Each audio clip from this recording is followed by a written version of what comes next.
This is the Investor Connect podcast program. I'm Halti Martin. I'm the host of this show in which we interview angel investors, venture capital, family offices, private equity, and many other investors for early stage and growth companies. I hope you enjoy this episode.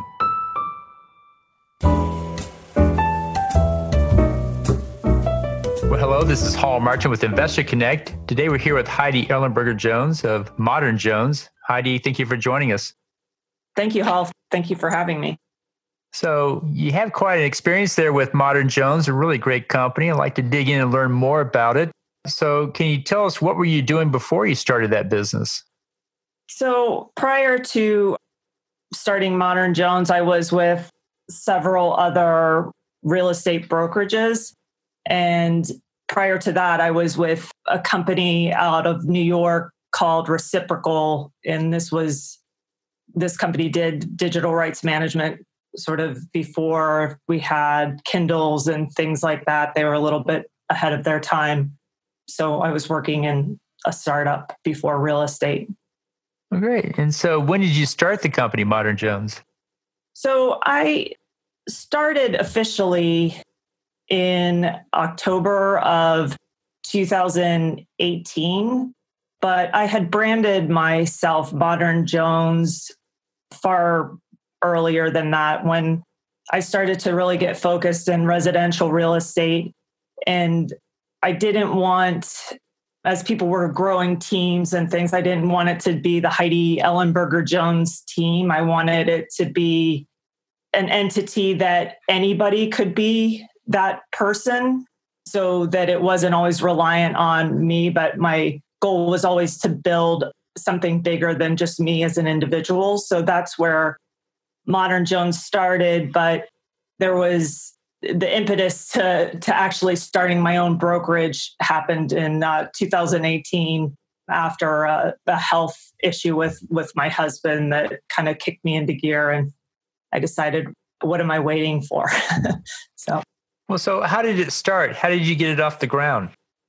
So just to give you a little bit of context, as I mentioned, I had branded myself, but as ModernJones, but was reluctant to sort of leave a brokerage to start my own until my husband got sick with cancer out of nowhere, and he's healthy now. But it was a real wake up call to me to think, like, why am I waiting on these dreams of starting my own business? And it's never going to be the right time. So after that, I was working for a small boutique firm, and I just decided now's the time. So in October, I got all of my licensing and just decided to jump. So I've been in business officially as my own brokerage, ModernJones, since, like I said, 2018 and October of 2018. Well, great. And so where did you do this? Where did it happen? So we're located in the DC metropolitan area in Virginia. If you know this area, North Arlington, close to the city. I have an office here in Arlington and an office in Georgetown in DC. Great. And so for the company, what's your ideal customer? Who are you serving the best? So my ideal customer is a busy executive or a busy couple or family that are really looking for an advisor that they can trust and will provide professionalism and service beyond the transaction. Those are really our ideal clients, because we're providing service beyond just wanting to take care of them through the transactions. We're really interested in having clients for multiple transactions and services, and help support them in maintaining their investment in real estate and really helping them live in their home. So more of like a holistic approach to real estate.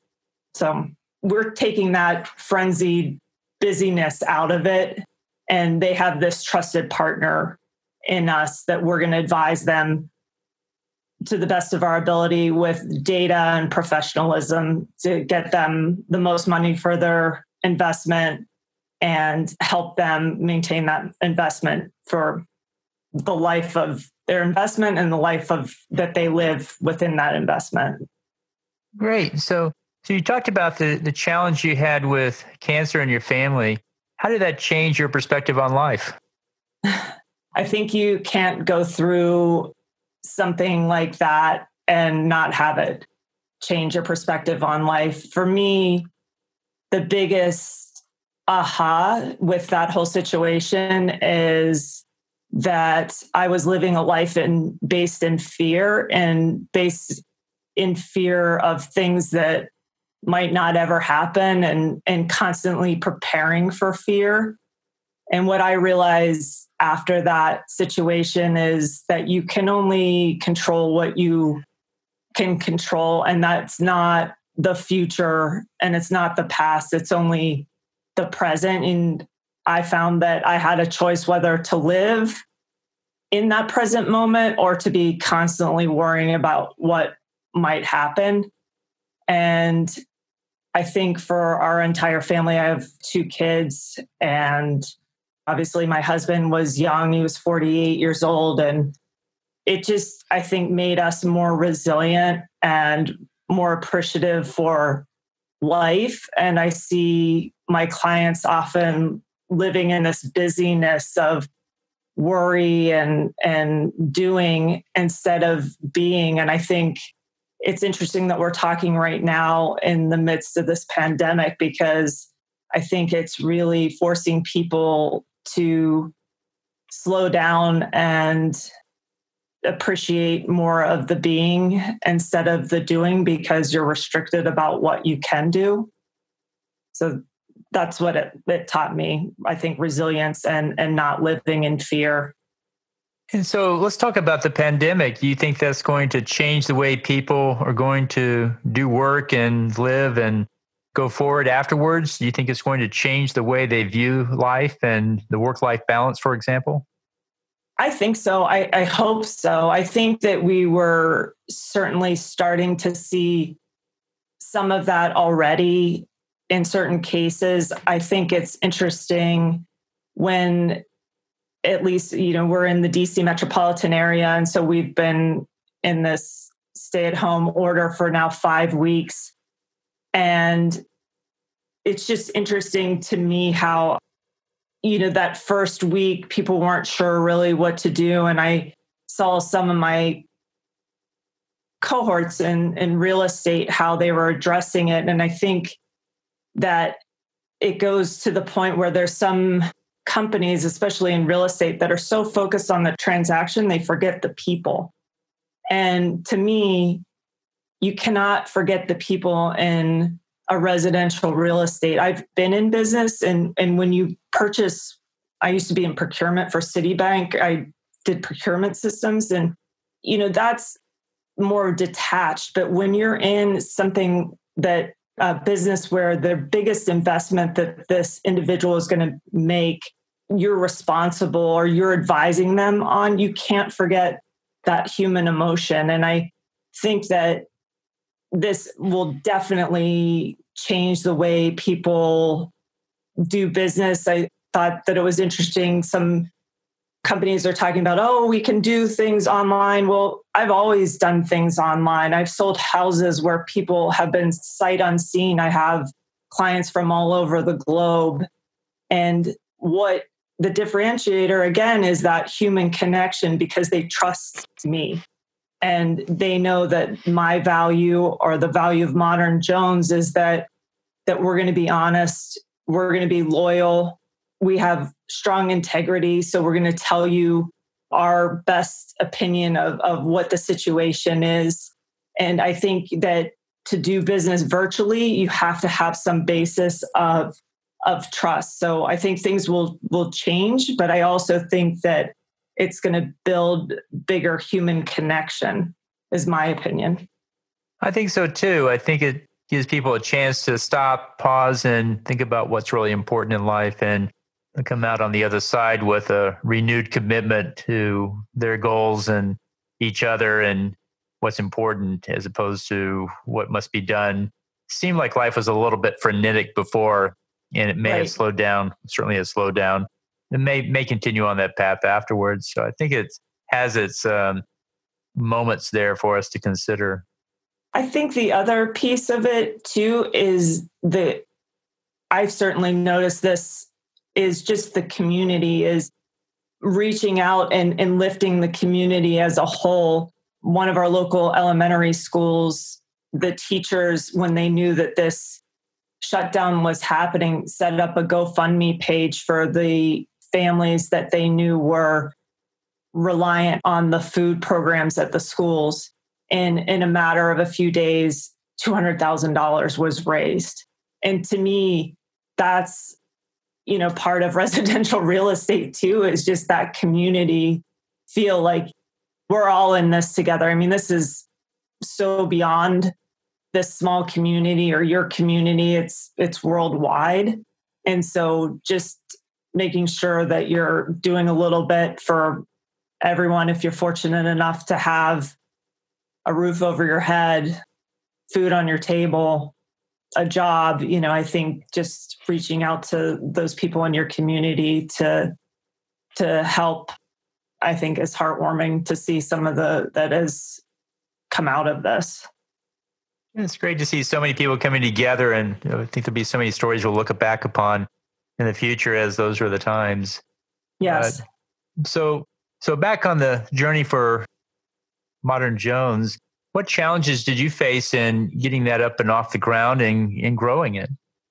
So the biggest challenge is I had some people that were with me right at the beginning and then decided that entrepreneurship wasn't for them. And so that's hard when you invest time and money in people and it doesn't work out, because I think that can be a challenge. And I think with entrepreneurship, it takes grit and perseverance, and not everyone's always up for that, and it's not always perfect. And so to me, that's what makes it so exciting. But I can understand for others that unknowing or not having a clear-cut pathway always can be unsettling. So I think that's been hard, just trying to find the right people and get them engaged and being spread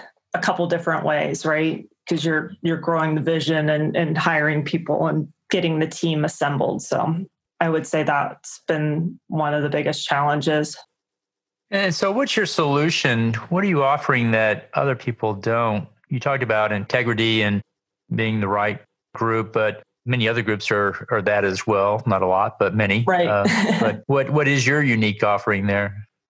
So I think one of the unique offerings for ModernJones is transparency in the process. I think that another differentiator is focusing on the client's needs, that it's not a one size fits all. I can honestly say in the 20 years that I've been doing this, every transaction's different and every individual is different, and really understanding what the client's needs and expectations are up front so that we have agreements to move forward. So it's a seamless transaction for them, and that the overall experience for them is what they want. I mean, some people want to talk all the time and ask 100 questions. Other people that are like, just send me over the forms, and really adjusting to that, to who you're working with. The other piece is providing services beyond just staging and individuals to do your lawn care. But as I mentioned in the beginning, our clients are busy people. They have lots of demands and they expect a level of professionalism. And so it's like anticipating those needs beyond what are apparent. So listening to what people are saying to you and how you can provide vetted service providers to help them lead a life that's a little easier so they can spend their time the way they want to spend their time, not being mired in caring for a house or a rental property or whatever their investment is. And how does that change the dynamic with the customer? How does that change the actual process of closing a sale or doing the transaction? So 98% of our clients are repeat clients. And so I think that once you build that trust with someone, that the process changes is because it's individualized. It's more of a boutique experience as opposed to you're one of a million transactions and this is how we do it. And this is how we always do it. We don't care what you want. We just need to get on to the next transaction. I think that's what's gotten the industry as a whole just a bad reputation. And so changes the process. We ask a lot of questions. We have processes in place to really gather that information. I like to provide our clients with a lot of data. I noticed that other companies don't always do that. I mean, when we would have brokers open, I always ask questions and collect that data.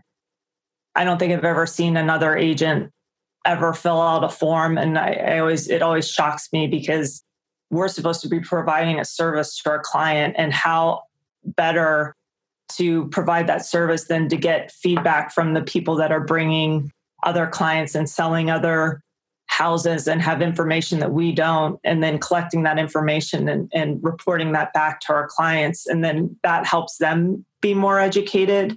It helps us be more educated in how we advise them. So I like to collect data. I like to review data. I like to see what's going on with the numbers. And now is especially interesting. We're about to get into what's really happening with the numbers, because our transactions from transaction to close is usually 4 to 6 weeks from ratification to close.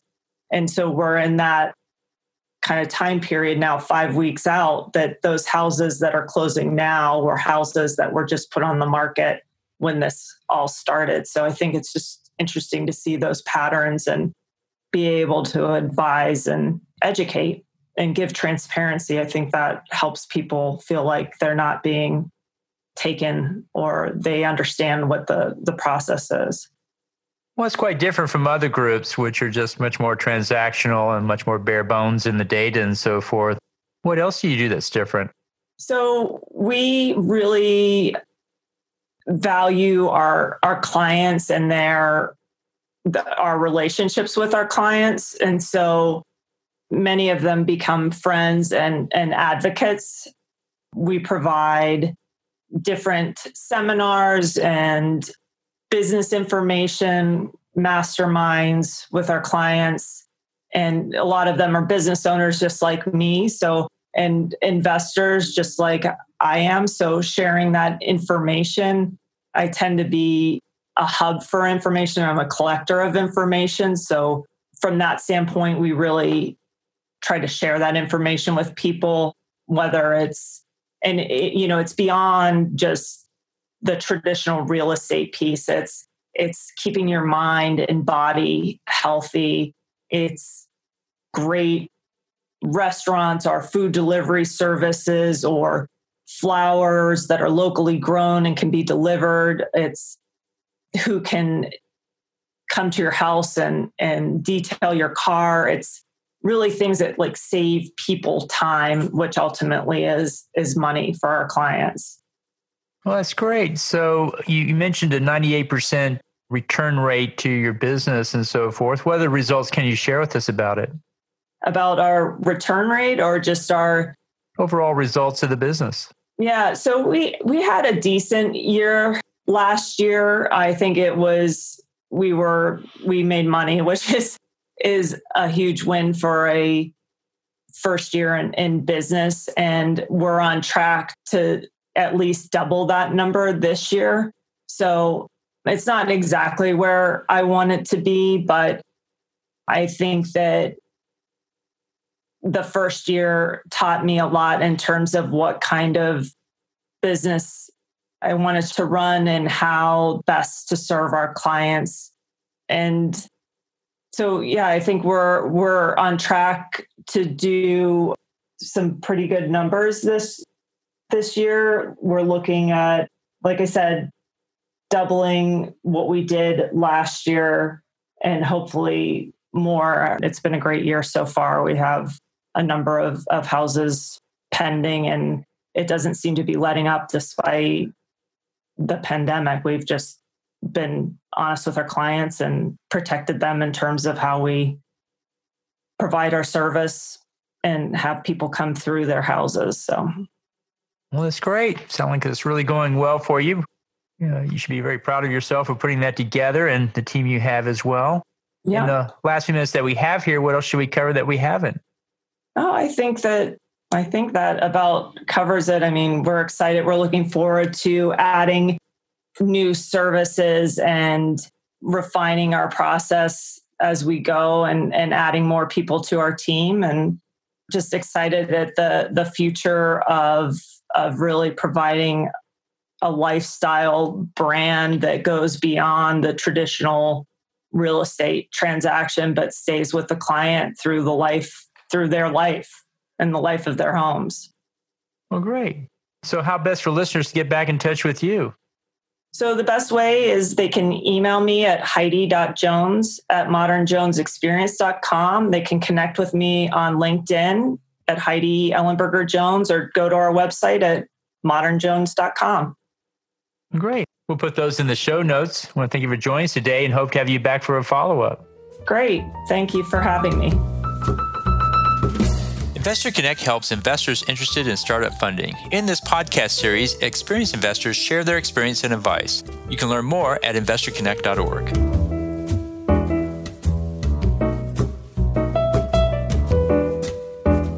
Halti Martin is the director of Investor Connect, which is a 501c3 nonprofit dedicated to the education of investors for early stage funding. All opinions expressed by Hall and podcast guests are solely their own opinions and do not reflect the opinions of Investor Connect.